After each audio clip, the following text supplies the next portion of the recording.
Students, आज हम salts के यानी डिफरेंट सॉल्ट्स के डिफरेंट यूजेस पढ़ेंगे। हमने अब तक सॉल्ट्स की प्रेपरेशन देखी है, इनकी टाइप्स देखी है। अब हम इनके यूजेस देखेंगे कि सॉल्ट्स की क्या डिफरेंट यूजेस हो सकते हैं। हम सबसे पहले ले लेते हैं सोडियम क्लोराइड। सोडियम क्लोराइड जो बहुत ही कॉमन सॉल्ट है, यानी कि जो हम कॉमन सॉल्ट यूज करते हैं या टेबल सॉल्ट जो घरों में इस्तेमाल किया जाता है, नमक आमतौर पर जो इस्तेमाल करते हैं, ठीक है, यानी कि फ्लेवरिंग के लिए इस्तेमाल करते हैं हम इसको। इन सोडियम क्लोराइड किस चीज के लिए इस्तेमाल होता है? फ्लेवरिंग के लिए इस्तेमाल होता है। सॉल्ट जो है वो आमतौर पर जो घरों में इस्तेमाल होता है, ठीक है। इसके अलावा हम देखते हैं कि जो सड़कों पे जब बर्फ जम जाती है, ठीक है, जिन इलाकों में बर्फ पड़ती है और सड़कों पे बर्फ जम जाती है, तो सोडियम क्लोराइड या नमक जो है ना वो उस पे आइस पे डाला जाता है, ठीक है, यानी बर्फ पे जो है वो नमक डाला जाता है। उससे क्या होता है कि आइस जो है वो मेल्ट कर जाती है, यानी कि लो टेम्परेचर पे भी आइस जो है वो मेल्ट कर जाती है, ठीक है। तो जब सड़कों पर बर्फ जम जाती है और वहां पे जो है वो सड़कें ब्लॉक हो जाती हैं इसी वजह से, तो उस पे जो है वो क्या डालते हैं? सोडियम क्लोराइड डालते हैं। तो उसकी वजह से क्या होती है? आइस जो है वो मेल्ट कर जाती है। तो मेल्टिंग ऑफ आइस हम कहते हैं कि आइस की मेल्टिंग करते हैं, ठीक है ना, जो किस पे होती है? रोड्स पे जो हो जाती है, ठीक है।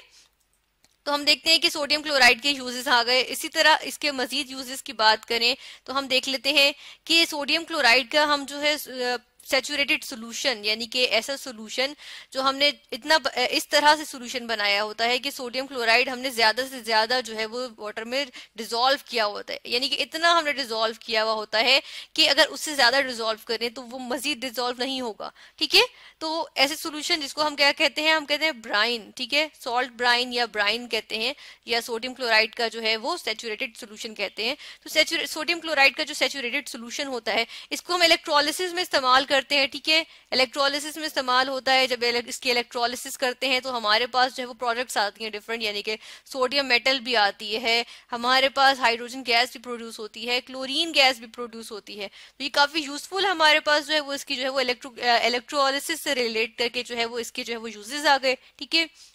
फिर हम देखते हैं कि सॉल्वे प्रोसेस में यूज करते हैं। सॉल्वेज प्रोसेस जो होता है जिसके अंदर हम जो है सोडियम क्लोराइड का सोल्यूशन यूज करते हैं या ब्राइन यूज करते हैं, और इसमें हम क्या प्रोड्यूस करते हैं? हम जो है वो सोडा प्रोड्यूस करते हैं। कौन सा वाला सोडा प्रोड्यूस करते हैं? हम सोडा ऐश भी प्रोड्यूस करते हैं, ठीक है, और हम जो है वो बेकिंग सोडा भी प्रोड्यूस होता है इससे, ठीक है। यानी कि हम देख रहे हैं कि सोडियम कार्बोनेट और सोडियम बाइकार्बोनेट प्रिपेयर होते हैं इससे, ठीक है।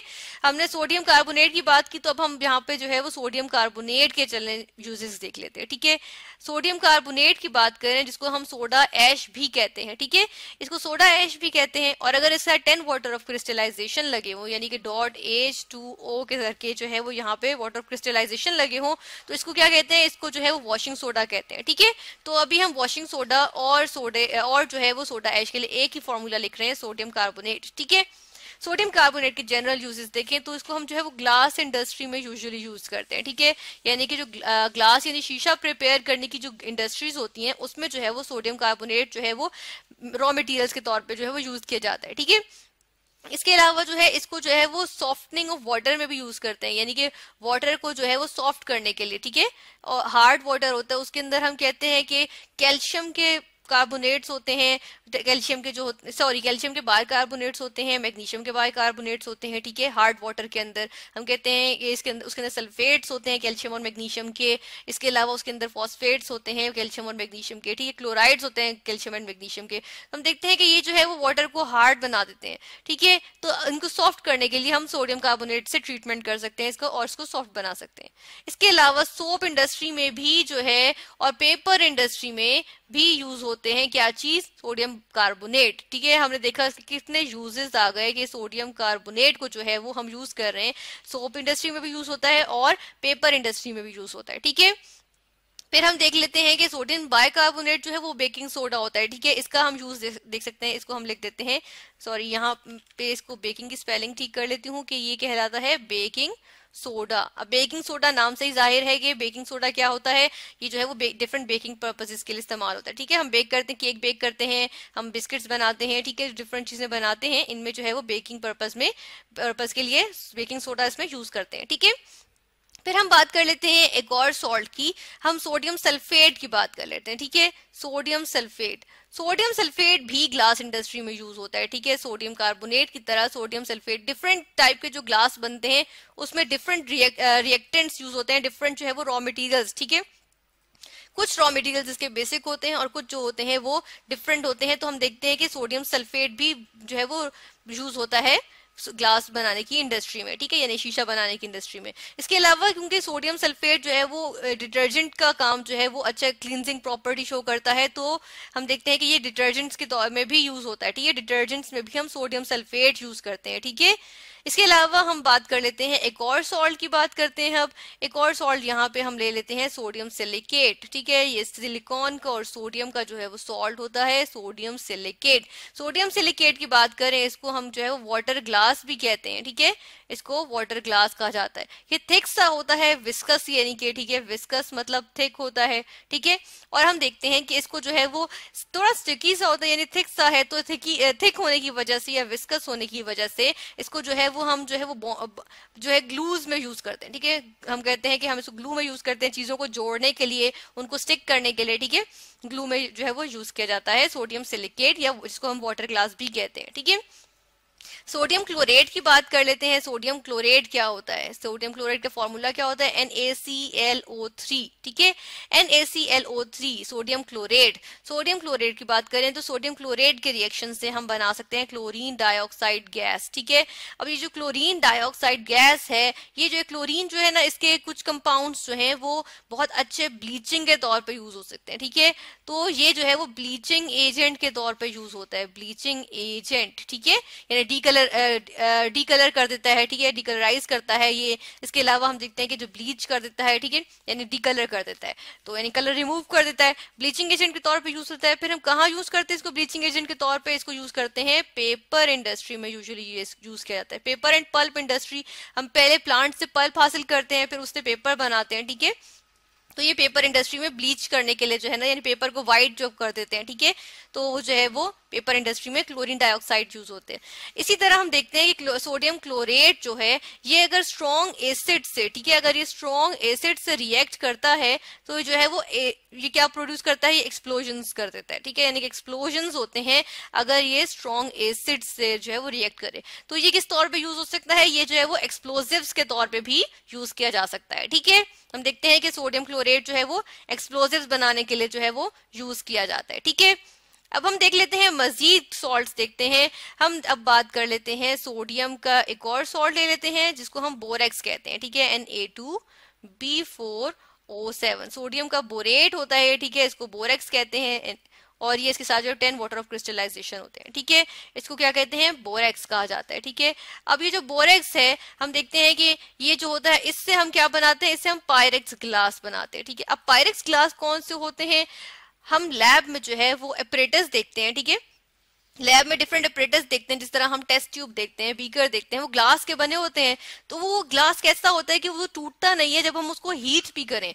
तो क्यों नहीं टूटता है? क्योंकि वो पायरेक्स ग्लास का बना होता है, और पायरेक्स ग्लास होता है वो बहुत स्ट्रेंथ का होता है, यानी कि जो होता है क्या होता है? हीट रेजिस्टेंट होता है, ठीक है। हम कहते हैं कि ये क्या है? हीट रेजिस्टेंट होता है, ठीक है, इस वजह से नहीं टूटता। तो ये किससे बनता है? ये भी बोरेक्स से बनता है, ठीक है। फिर हम बात कर लेते हैं, हम एक और सॉल्ट लेंगे, हम बात करेंगे कैल्शियम क्लोराइड की, ठीक है। कैल्शियम क्लोराइड का जो है वो इसकी एक नेचर होती है कि ये हाइग्रोस्कोपिक होता है, ठीक है। हाइग्रोस्कोपिक होना क्या होता है कि यानी कि अगर इसको हवा में छोड़ें तो ये जो है क्या करेगा? ये जो सॉलिड फॉर्म में होगा, ये जो है वो अपने इर्द गिर्द का जो मॉइस्चर होगा वो सारा एब्जॉर्ब कर लेगा, ठीक है, मॉइस्चर एब्जॉर्ब कर लेगा। इसकी वजह से कहते हैं कि ये अच्छा ड्राइंग एजेंट है, यानी अपने इर्द गिर्द का जो एनवायरनमेंट होगा उसके अंदर से मॉइस्चर जो है वो रिमूव कर देगा, ठीक है, तो यानी उसको ड्राई कर देगा एनवायरनमेंट को। तो ये अच्छा ड्राइंग एजेंट हुआ, या फिर इसको क्या कहते हैं? इसको कहते हैं डेसिकेंट, ठीक है, डेसिकेंट कहते हैं, या जिसको ड्राइंग एजेंट कहते हैं। तो हम लैब में जो है वो डिफरेंट डेसिकेटर्स यूज करते हैं जिसमें हम अपना कंपाउंड रख देते हैं, ठीक है, उसमें से हमें मॉइस्चर रिमूव करवाना होता है, उसको ड्राई करवाना होता है। तो क्या करते हैं? तो कैल्शियम क्लोराइड उसके अंदर ऑलरेडी अवेलेबल मौजूद होता है। कैल्शियम क्लोराइड अपने इर्द गिर्द की तमाम जो मॉइस्चर होता है उसको एब्जॉर्ब कर लेता है, ठीक है, और जो है वो हमारे पास क्या आ जाता है?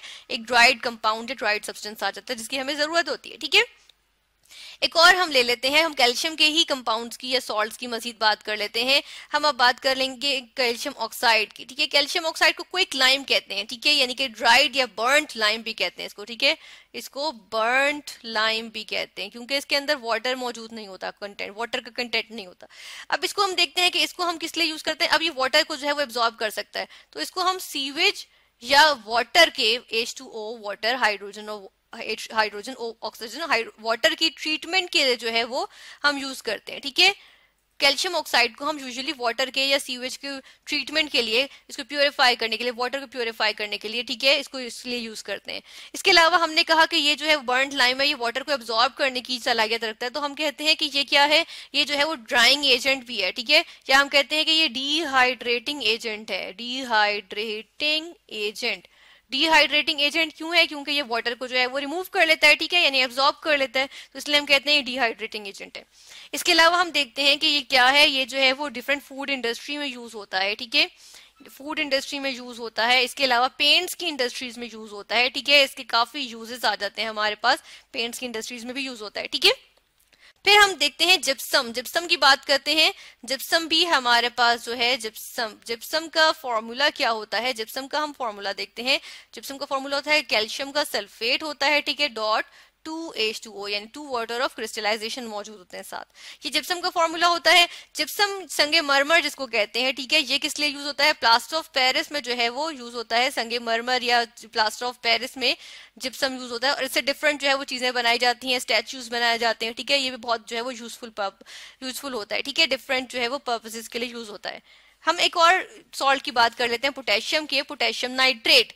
अब फर्टिलाइजर्स में पोटेशियम नाइट्रेट में की बहुत अहमियत है, इंपॉर्टेंस है। किस वजह से? क्योंकि इसमें के पोटेशियम भी होता है, एन नाइट्रोजन भी होता है। पोटेशियम किस लिए कितना परसेंट होता है? हम देखते हैं पोटेशियम इसके अंदर 44% पोटैश मौजूद होता है, और नाइट्रोजन की बात करें इसके अंदर तो 13% इसके अंदर नाइट्रोजन होती है। ठीक है, तो हम कहते हैं कि ये एक अच्छा फर्टिलाइजर है। ठीक है, ये एक अच्छा फर्टिलाइजर, यानी पोटेशियम नाइट्रेट एक अच्छा फर्टिलाइजर के तौर पर यूज हो सकता है। तो हमने देखा डिफरेंट सॉल्ट्स और उनके देखे कि सॉल्ट्स होते हैं वो कितने यूजफुल होते हैं डेली लाइफ में।